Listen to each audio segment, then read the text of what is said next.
Hello friends, welcome back to my channel. It's been long since I made a video, and today I have all the reasons to make one. I'm going to talk about further modifications or further improvements which I have done on the Interceptor 650 which I ride nowadays. The first thing which has been long pending on my motorcycle has been a bag to carry your riding stuff or your luggage when you're going on a ride. I have been looking at the tailbacks because I normally ride solo. So there are solo plus even if I'm in a group, I don't have a pillion on. So I was always looking at a tailback, and after so many months of thinking about which one to buy, there were a lot of companies which I did consider, like Rhinox. You had the Garden Gear. There were so many other companies as well, but eventually I came down to this bag, which is from Viterra. This is the Claw Mini, and the Claw Mini seems to be a perfect size for me. Although you have the Claw, which is bigger in size, but for me, for a kind of trips I do make, this is something which is quite okay for the type of ride I do. It is not very bulky also. I mean, I always wanted this to be a sleeker one, and it should not be very bulky, and it's quite neat and very easy to mount and unmount it. It is, I'll just show you how it's done. It's basically, you have basically three mounts. This is one. It's just like that double D-ring kind of a no, you can just tighten up below the number plate, and it goes actually beneath this. If you see, it goes beneath this, and you just have to tighten it up. This is one. Other strap, if you see, other strap will go here. Here, if you see, this is the other strap. So you can route it through your this place near the shock absorber, and you can just tighten it up again here. And similarly, you have it on the left hand side as well. So it's a very simple process. Just tighten it up.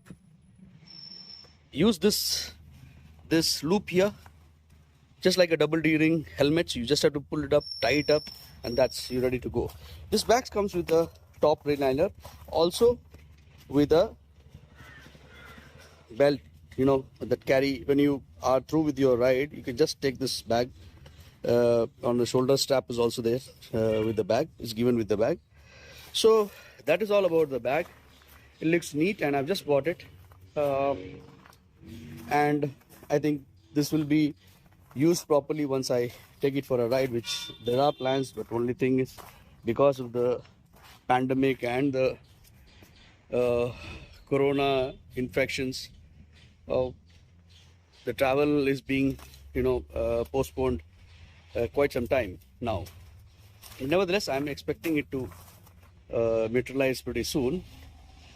Then comes the interesting area of mod, and this is what I call the modification, which seems to be done so many times. So this is my third handlebar riser.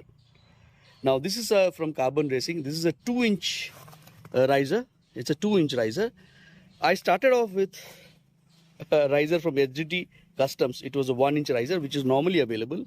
I paid around $1,000 for that, and I was not very clear, comfortable about the riding posture then. So then there was a company named ADV Tribe, which came out with a 1.5 inches riser.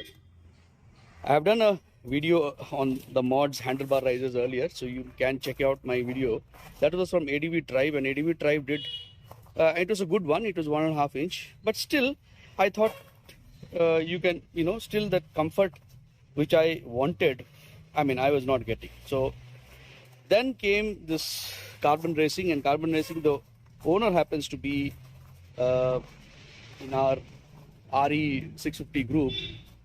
So he had informed that they are coming with a 2-inch riser. So I just put this. Now they have mentioned in the website that it might require uh, clutch looping from outside. Now clutch looping from outside means that unlike other vehicles, it's not easy that you have to just open it from here. The entire thing you have to remove the tank and then do it. Fortunately for me, some kind of adjustment here, that is the clutch I've adjusted. Some kind of play was there, that possibility was there, and I did manage to do it without looping. I don't have a problem. There's no problem in the the width of the entire. There's no wire being strained in this. So somehow I did manage with this. So I think the handlebar risers. Now, if you ask me, yes, I'm. If you ask me, I'm 100% okay. Then I still have. I don't know. Maybe still I'm not very convinced. I've just ridden it only maybe around 100 kilometers after putting this up, so I'm not very sure. The other riser now, the only option now is the angled risers. Now there's something called as an angled riser, which the angle will be like this. It will come up to here, and then handlebars would come. But it looks too somehow I've never liked that angled one. It's too the design seems to be too artificial type. But nevertheless, I as of now I've been trying with this, and this is what I have got. So the handlebar rises is one. Then one more thing. Now there has been a lot of discussion on the battery issues within the Interceptor. Now the battery kongs off is what I've heard, although I have not had any problems till now. But so thereby I thought this AHO, always headlight on switch, I wanted to turn it into only the parking switch should be on. So I have changed the switches. I've gone for the BS3 switch of the Royal Enfield itself. So this is the switch, and I think I'm good to go. With this, I've just got it installed. So once I switch on, if I switch it on, you will see only my parking light. That is the light at the bottom. If you can see, there's a light at the bottom. And if I have to go switch on the headlight, then I have to go with this. No, okay, I have to, okay. This is my headlight. Now the headlight is on. The low beam and the upper beam. So this is the headlight on, the low beam, and I can switch off the headlight by using this switch. The parking light anyway is on, so it does not have any problem with the mobile. If there is a checking going on, then in the mobile inspection you will not have any problem. So this I presume a lot of people have done, and I just did it because I wanted this AHO to on. I don't feel that it is actually required. So I wanted to remove, so I just got that switch done. Another very interesting and a very pertinent change which I have done is I have put the buzzers to the indicators, just like this, which comes in other vehicles, but not in any other super bikes or high power bikes. I have not seen this buzzer. If you see, as soon as the indicators are on, there's a buzzer. Why I took this was that most of the times when I ride, I have seen that once you put the indicators, and after taking the run, you tend to forget that the indicators are on. So for my convenience, and I think this is something which is mandatory, I mean most of us should have, so at times you do forget about the indicators is on, and so to avoid that situation I have done this. So this is pretty much it. So let us talk about the Vayatara bag. This is the Claw Mini, the smaller version of the regular Claw. This is a 35-40 liter bag, and I'm just going to show how we are going to pack our stuff into this. Now, once you open, and to give you a small brief about the bag, now once you open it up, there is a waterproof bag inside in which you actually keep your stuff. Now, the good thing about this is that it has got an extended area of the corner so that it can go straight away into the sides, because this black bag has got a bottom extender. Like this is the bottom which extends beside the seat. So now what we do is you just put this bag inside. The extended section goes here. Basically to make it waterproof, they have given you a top cover also. Now make sure that you stuff the dress, whatever you want to carry inside, equally on both the corners. Now that requires a slight amount of planning, and I guess you'll be used to it once you start doing it. So you have to make sure that both the sides or the side areas are equally packed, so that once you put it inside on your bike, it does not tilt to one particular side. So now you just have to make sure that those parts are taken care of, the extended part, and keep the center of the bag. You have this empty, because both the luggage part will go on the sides, and center you can keep your regular stuff. Or I would prefer to keep the rainwear. If you have a rainwear, which you obviously all of us do have it, to keep it in the center in case if you have to urgently open or whatever. Or else there is one more option that I'll show you. Now, before that, now assuming that this is packed, this is completely packed, they ask you to, there's a Velcro here, which you put together. They ask you to fold it thrice to make it completely waterproof. There's a clip which goes in like this, and it will stay there. Close the zippers.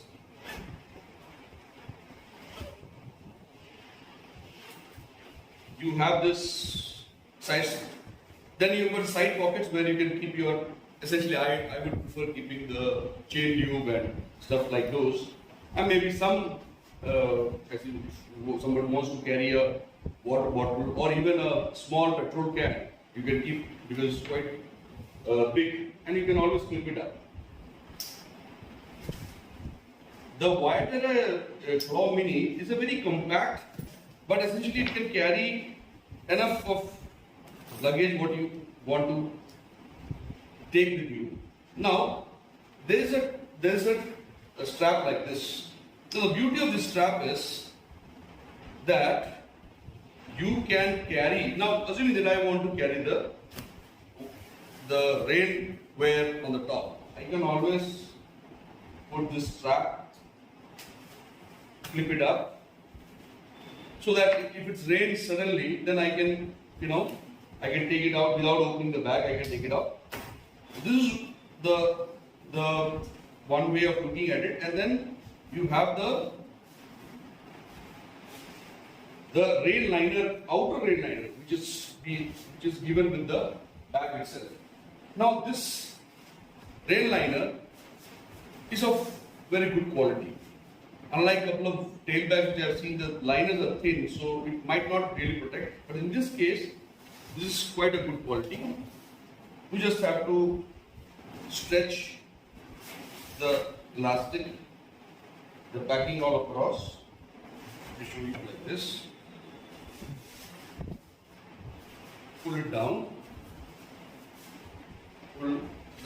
So it's completely covered. Also, it has got a bottom. Now, if I just keep it reversed, there is a small Velcro which ensures that the rain liner stays at place. I mean, since you are riding, and then so this is actually safe here. So now you have a bag which is like this, and then you can always strap it on, which I will show you how the strapping is done.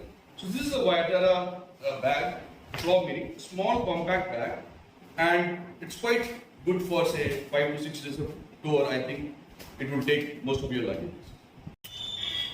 So if you see it now, after the change of handlebar, to a 2 inches one. Earlier I used to be, my handlebar position was something like this. So I always had to lean forward. After putting this 2 inches, it has come slightly up, but still the lean is still there. I mean, I can always bend my, my waist, and then I can sit like this. But if I have to sit straight, still my body has to lean the front. Then I can always bend like this. Still the body has to lean further and bend my elbow. So I am not really very sure whether this is a very good, is it the correct posture to ride? Essentially, if you have a back pain. But, and also to clarify that I ride a 350 Machismo with the RD350 handlebar, which makes me sit like this. So I'm sitting straight, and my handlebars are quite, nearer to me, and it's very comfortable. I think there is some, if this handlebar, the company handlebar had a slight amount of tilt towards this, it would have done the purpose. Nevertheless, I don't know. At times I do feel that I should have gone with the RD350 handlebar. I would have straight away fixed it from here and seen how it would have looked. But anyway, I've tried with the handlebar risers. This is my third handlebar riser. So I think I will try it out. Then maybe again, if I have further more confusion, I'll go with the angled handlebar risers, which will be slightly nearer to me, and then see. The problem is not only about the angle, but the problem is that your feet is also on a particular angle. It's not like this. So you are sitting like this. So that also means that your body is committed slightly forward. It is slightly committed forward. So if you try and change, if the legs are like this on an angle and I sit like this, it is very awkward for me to, the balance and things like that. So there's something similar happened to me when I had a Dominar. I also did the same thing. I changed the handlebar. I put a handlebar riser, I put a Vikrant handlebar. The same thing was happening to me, because that also, the foot peg, there's a slight angle like this. Not triangulish. Unlike a regular bullet where the legs are straight, in a right angle, it's slightly curved. So that also means that your body tends to get committed forward. There also had the same problem. In this case also, I had the same problem. I'm not very well convinced. Okay, slightly, but it rises up slightly. You feel that you have slightly more control on, turns. If you are taking curves, and you feel it's slightly more under control. So this, I don't know how long this trial and error is going to happen, but nevertheless, I love this machine, and very soon I'll be doing a long trip on this, and then it will be a proper review of whatever mods I have done. I'm getting it ready for certain things now. So let's hope so that the ride happens very soon. I'm keeping my fingers crossed.